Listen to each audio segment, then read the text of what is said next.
So yan mga katek, what's up sa inyong lahat? And magandang araw. Tayo po ay nagbabalik muli sa ating channel para sa panibagong video sa araw na ito mga katek.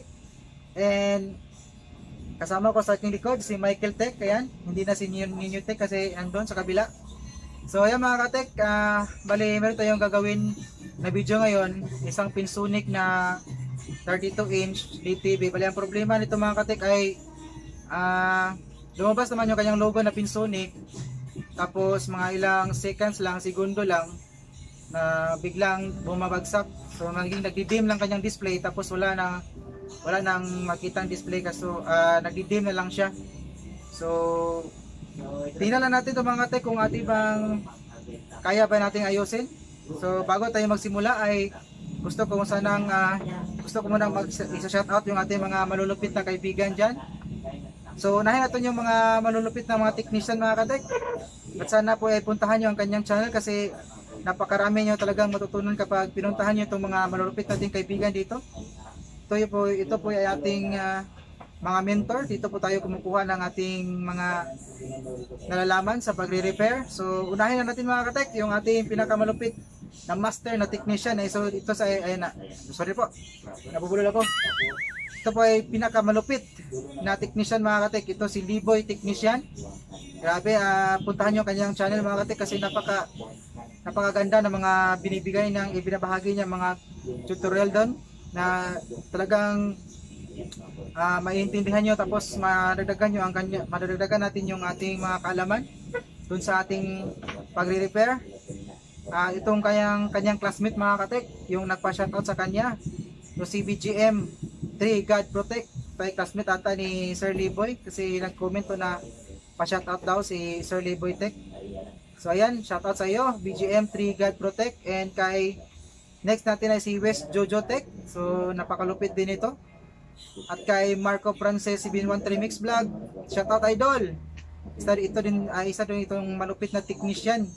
At kay Joy Masoy Tech TV, malupit din to. At kay Nards TV, shoutout sa iyo. Dave Electronics Repair, shoutout. At kay Conpicker 23, shoutout idol. At sa ating kaibigan na napakalupit din na si Shider Electronics. So shoutout sa iyo idol. Ang dami kong natutunan sa iyo, napakagaling nito. At kay sa ating bagong kaibigan na si Hinor Daransiam, DJ Electronics of Tacorong City. At kay RN Newtech, shoutout idol. And shoutout din natin yung ating mga bagong kaibigan mga katek na mga sulit na taga-subaybay sa ating channel. Ito si Reynold Zambrano. At kay Edwin Ayagtech from Daguhoy, Bohol, shoutout idol. Shoutout na kita sa aking last na video, bro. So ayun, shoutout na naman kita, so wala na akong utang sa'yo. At kay My Bikes Vlog, shoutout idol. Or kay Yuan Friend from Iloilo Tech. At kay Kyle Aaron Calapano, shoutout. At kay Dominic Paul Bolema, Dotech Electronics ng Brotech. At kay Jojo Tech. At kay James Binyosa, shoutout sa inyong lahat mga katek. And samahan nyo ako, simulan natin to.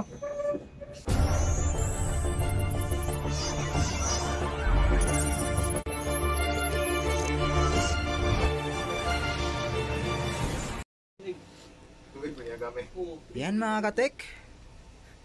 So ito yung unit natin ngayon, isang Pinsonic na 32-inch LED TV.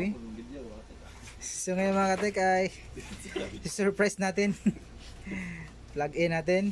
Yan. Tapos meron siyang standby. Tapos pindutin natin itong ating power button nasa likod. Ayan, pindot tayo. So makikita natin dyan. So ayan mga katek, kulay light green siya. So it means nag-oscillate siya. So ayan mga katek, mandar naman tong unit natin na to. Lumabas yung logo na Pinsonic. At saka yung signal, naka-EB tayo ngayon. Bali, ang problema rin ito mga katek ay okay yung sounds. So ayun pala ang problema ito mga katek. Kung tingnan natin mga katek, nawala yung kanyang logo na no signal. So ayan.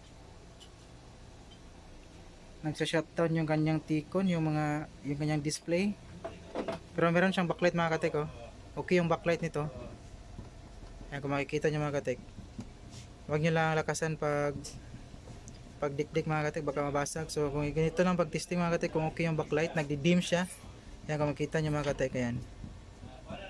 So buksan natin ito mga katek para matingnan natin kung anong sira at mag-voltage checking tayo ngayon. So ayun mga kakatek. So ano ba yun? Bali nabuksan na natin itong unit ngayon mga katek. And punta tayo dito sa kanyang Tikon board. At mag-voltage checking tayo kung meron bang 12 volts na supply dito sa ating top board ngayon. So kung napapansin yung kanina mga katek, yung sira nito, may logo naman na lalabas yung Pensonic, tapos yung no signal, tapos biglang shutdown or biglang nawawala. So ngayon mga katek ay meron tayong voltage na i-monitor dito. So ay mga katek, saksak muna natin to, tapos punta tayo sa kanyang B1 or B-on. Pero sa iba namang Tikon mga katek ay nakalagay ay BGH. So ayan, so naka standby siya. So pindutin muna natin kung kanyang power dito banda mga katek. Ayan, makita natin dito, ayan, nag-isolate na siya kasi nagkulay yellow green na. So ayan mga katek, so punta tayo sa kanyang B1 or B-on. So ayan yung B-on niya mga katek. So kung makita nyo mga katek, meron siyang 30 volts. So tingnan lang natin mga katek kung hindi ba ito babagsak yung kanyang 30 volts na P1 or B-on or BGH. Kasi nakita natin kanina nga bumagsak yung kanyang picture, yung display niya mga katek, at nanatili yung kanyang backlight. So ayun na mga katek, kung nakikita nyo, nakatutok pa rin tayo sa BGH. Ito sa B-on, sa B1. Ayan, tukan pa natin. So ayan siya mga katek, ayan. So kung nakikita nyo mga katek, wala ng kanyang supply. So ngayon mga katek, tingnan natin yung kanyang supply dito sa ating top board, kung meron bang 12 volts. So punta tayo sa kanyang 12 volts fuse, tapos dito, so meron tayong nari dito na 12 volts. So meron supply itong ating top board ngayon mga katek. And check na naman natin yung kanyang mga iba pang supply. Yung kanyang BCC na 3.3, ngayon check natin to. Ayan, yung BCC na 3.3 volts. Tututok natin yan. Ayan, medyo madilim. So ayan mga katek, yung kanyang BCC. So ngayon meron siyang 3.3.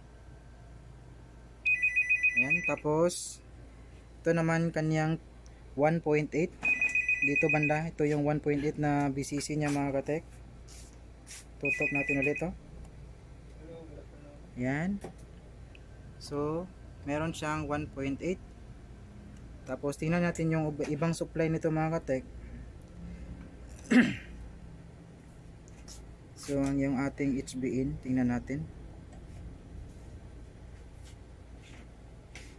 Yung next naman yung ating EBDD mga katek. Kung nakikita nyo yung EBDD natin, ito tutok natin itong ating test prod. So yung EBDD natin ay 0 lang, walang voltahe mga katek, tulad din ng ating B1 or B-on. Bali siguro mga katek, merong problema itong mga gates natin, yung mga gates natin dito, yung gates na line, yung mga CKB1, CKB2. So bali unplug muna natin ito mga katek. So ang gagawin natin dito mga katek ay magka-cancel tayo ng gates. Kung sakali man ay makuha natin tong problema na to, siswertehin tayo mga katek. So ang napakaganda nitong Tikon na to mga katek, ay top board pala, ay meron siyang mga naka-indicate na label dito. Yung mga gates na line. So ayan, so kung makikita nyo dito, ito yung kaniyang CKB1, CKBB1, CKB2, CKBB2, yan, etc. And yung label na yan mga katek, ito yun, itong mga kulay gold na dot dito, ito yung kanyang label. Ayan, indication yan. So ito sa bandang ibaba mga katek, yung 2, 4, 6 na dot na yan, yung mga bilog-bilog na yan, ito yun banda. Ayan, 2, 4, 6. So ito yun. At yung bandang taas naman, ayan, 2, 4, 5. Yung 5 na yan, nasa bandang itaas, ay ito naman to mga katek. Ito naman yung kanyang label. Ang napakaganda dito mga katek ay meron siyang label indicator. So hindi tayo mahirapan kung mag-locate o mag-identify ng mga gate signal. Kasi sa mga ibang T-con or top board ay walang nakalagay. So yun ang nagpapahirap sa atin mga katek. So ngayon ay kung susundan natin tong label niya mga katek, bali ang gagawin natin dito ay magka-cut tayo ng signal, gate signal mga katek. Bali unahin natin yung kanyang CKB1 kasi minsan naman meron ako nadaanan dati, yung banda dito yung problema. So dito tayo muna mag-umpisa mga katek.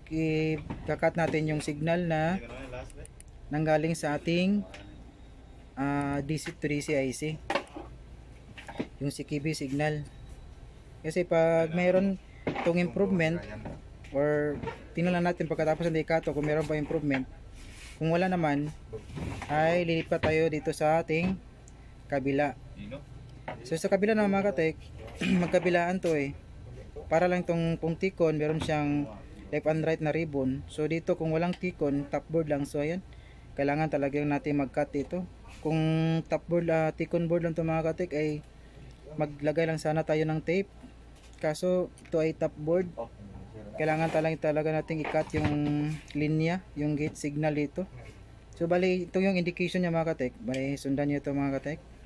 Ito yung sa bandang ibabaw, ito yung sa bandang itaas, ECG, ESG monitor, yan, ayan siya.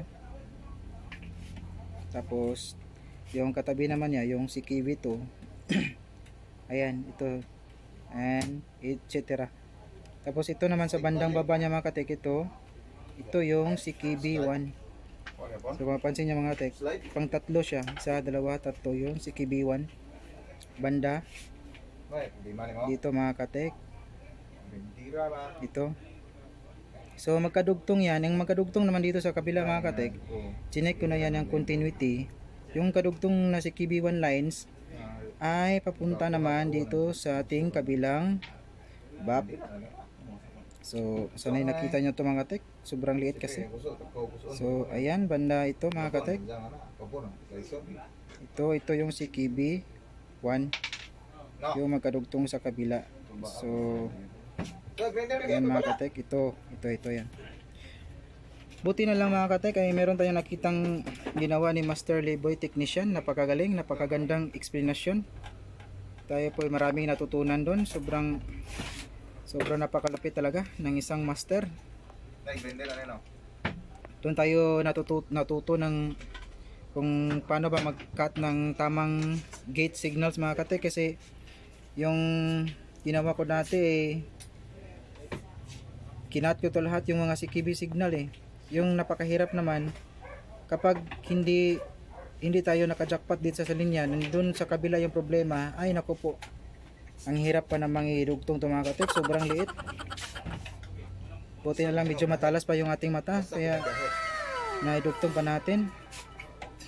So ayan mga katek, bali ang gawin natin, kung gusto nyong makita ng kung magandang explanation talaga mga katek, at gusto nyo matutunan kung ano yung mga tamang gate signals, anong tamang pag-cut ng mga CKB lines, ay puntahan nyo kanyang channel mga katex. Ito si Master Liboy Technician, napakagaling nito.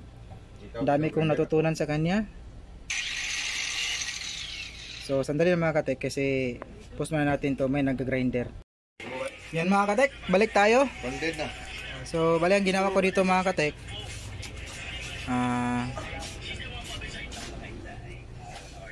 bali ito mga katek, ito yung CKB lines. Balik kinat natin to, yung nanggaling sa ating DC to DC IC. Nung pagka-cut ko nito, yung tiningnan ko yung display niya, medyo lumaki yung linearity, tapos hindi clear yung display. Tapos bilang bagsak naman ulit yung ating B-on. B1 dito bilang bagsak. So yung tutorial ni ginawa ni Master Liboy, bali ganitong procedure din. So ayan, kinabit ko to balik mga katek. And try naman akong magka-cut dito sa kabilang CKB lines, dito sa kabila. Kung mapapansin nyo mga katek, sana nakita nyo to, yan. Ayan. So ito mga katek, balik kinuskus ko lang yung kanyang linya para makita, para makapag-check ako kung connected ba yan dito sa ating kabilang CKB line. Ito. So gusto ko sanang mapakita sa inyo mga katek kung talagang magkadugtong, kaso medyo busy yung ating cameraman dito. Ayan. So wag na lang, bukas na. So ngayon mga katek ay try nating i-cut tong CKB line dito sa kabila, kung magkakaroon ba siya ng pagbabago o hindi na bababagsak yung ating mga supply, yung BGH, yung B-off, yung BGL, saka yung ABDD natin dito, at saka yung HBDD. So kung mga katek, pasensyaan nyo itong ating tutorial ngayon kasi hindi po tayo talaga master. Kung gusto nyo po talagang makakita ng napakagandang tutorial na explain talaga lahat at ipapakita talaga lahat, puntahan nyo si Master Liboy mga katek, at marami kayong matutunan doon, lalo na kung kakaumpisa mo pa lang sa pagre-repair. So ngayon mga katek ay kakat natin tong lines na ito.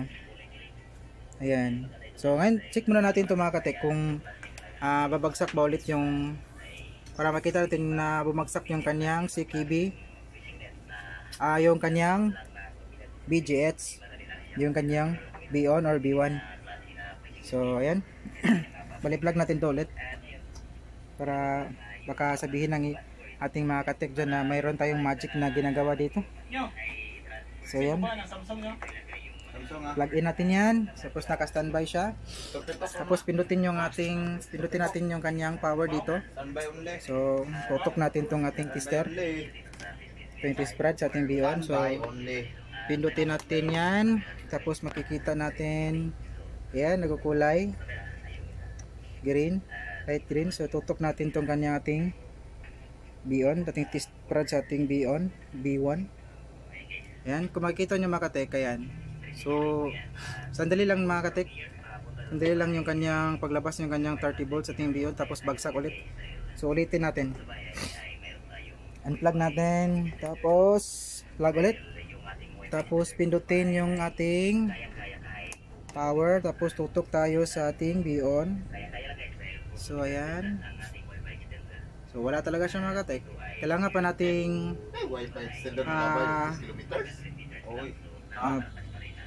pastanbayin muna ng sandali para makalabas yung ating B-on. A few inches later.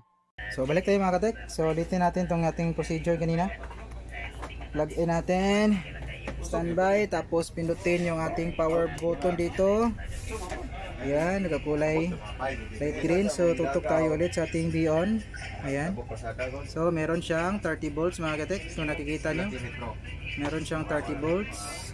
So ayan, medyo tumatagal na siya kasi nakapag-relax na itong ating unit. So tingnan natin mga katek,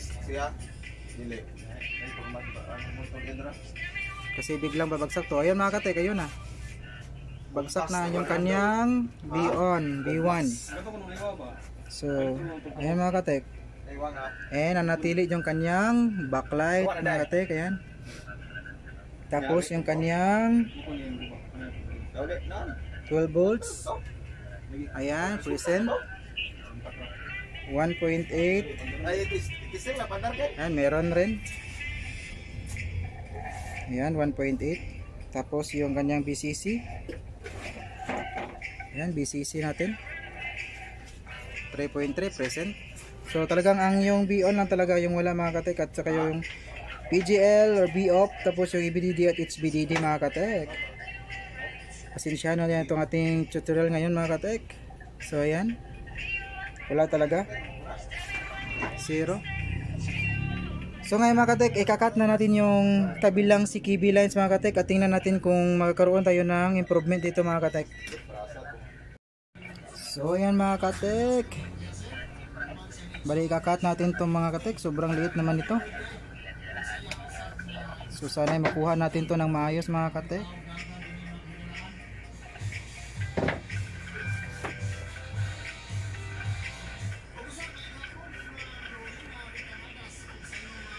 Ito yung CKB lines mga katek, CKB1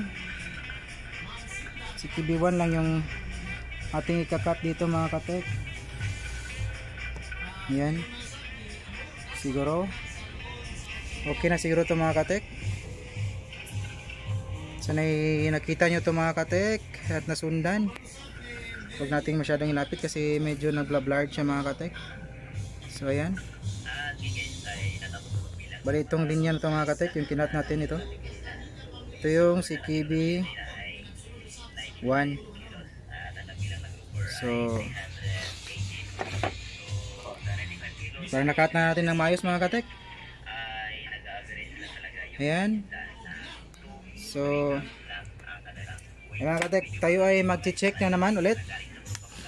Kung tingnan natin kung hindi na mababagsak yung kanyang B1, tapos yung mga ibang voltahe, and tingnan din natin yung ating panel mamaya. So monitor muna tayo mga katek sa ating B1. Hirap talaga pag walang cameraman mga katek, pasensya na kayo. So ayan, plug in natin yan, standby siya, tapos pindutin yung ating power button dito. Ayan, so naka-oscillate na siya, naka yellow green light na yung indicator natin. So ngayon dito tayo sa ating B-on magmo-monitor mga katek. So ayan, B-on, kung nakikita nyo, ayan siya, ayan siya mga katek. So ayan, meron siyang 30 volts mga katek, DC. So ngayon mga katek ay antayin lang muna natin saglit mga katek kung hindi na babagsak tong ating B1 or BGH or B-on. Kasi iba-iba naman yung nakalagay dun sa mga nadaanan ko mga T-con or top board mga katek. Minsan merong B-on, tapos meron namang B1, minsan naman meron pangalan naman ay BGH. So ayan mga katek, parang hindi na siya bumabagsak mga katek yung ating B-on or B1. So ayan mga katek, puntat naman tayo sa ating yung EBDD natin, yung EBDD. So ayan, EBDD meron siyang 14 volts, so okay lang naman to. Ayan, so B-on ulit para makita natin. So nandun pa rin mga katek, 30 volts. So ngayon mga katek ay tingnan natin yung display ng panel kung malinis ba. Kasi kung hindi malinis mga katek ay kakat natin yung kanyang CKB B1. Yan po ang pares ng ating CKB1, yung CKB B1. So kunin muna natin itong ating tester para may angat natin itong ating panel ngayon. So angat natin mga katek, tingnan natin mga katek. Ayun, Ayun mga katek. Malinis. Sana napakita ko sana kanina yung mga katek, yung kanyang display nung kinat natin yung supply na si KV lines na nanggaling sa ating DC to DCIC. Pero kasi wala tayong may lakad kanina yung ating cameraman, kaya hindi natin na-videohan. So ito mga katek, na-videohan na natin to. So naging normal lang yung ating display, tapos hindi na nawawala, hindi na bumagsak yung ating B1 na voltahe, yung B-on. So ulitin natin mga katek para talagang makita niyo. So yan, plug unplug muna natin, tapos plug ulit, standby, pindot ng power. Ayan, kulay light green, so angat, so meron siyang pinsonic.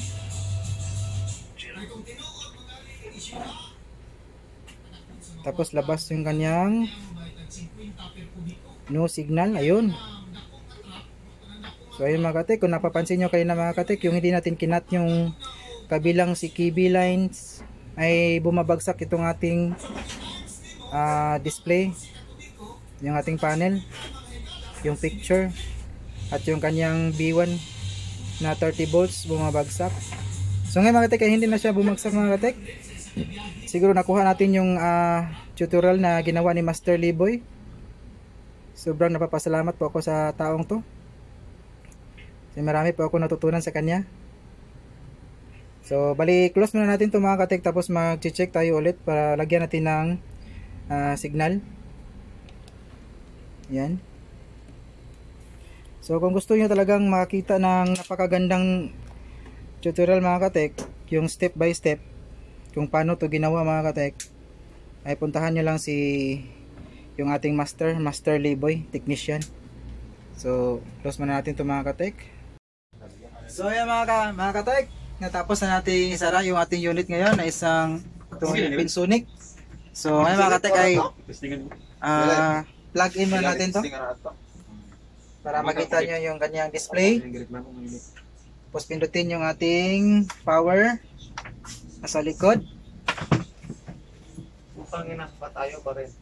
Power. So ayan. Nagalit na ako dito So yun mga katek, kung nakita nyo mga katek, lumabas yung kanyang logo na pinsonic. Ayan, balinlagyan ko na to yung ng USB mga katek, ng flash drive, kaso wala tayong remote, kailangan pa natin yung enter yung kanyang remote. Hindi kayang ipa-enter ng ating button dito sa likod mga katek. And sanay may natutunan kayo mga katek, kahit na pabulo-bulo ako sa aking tutorial ngayon. So sana naman ay may natutunan kayo sa aking video sa araw na ito mga katek, at maraming salamat sa inyong lahat, at sa mga malupit nating mga kaibigan na technician dyan, at sa mga masugid dahil taga-subaybay. Maraming salamat sa inyong lahat mga katek. God bless sa inyong lahat. Thank you so much.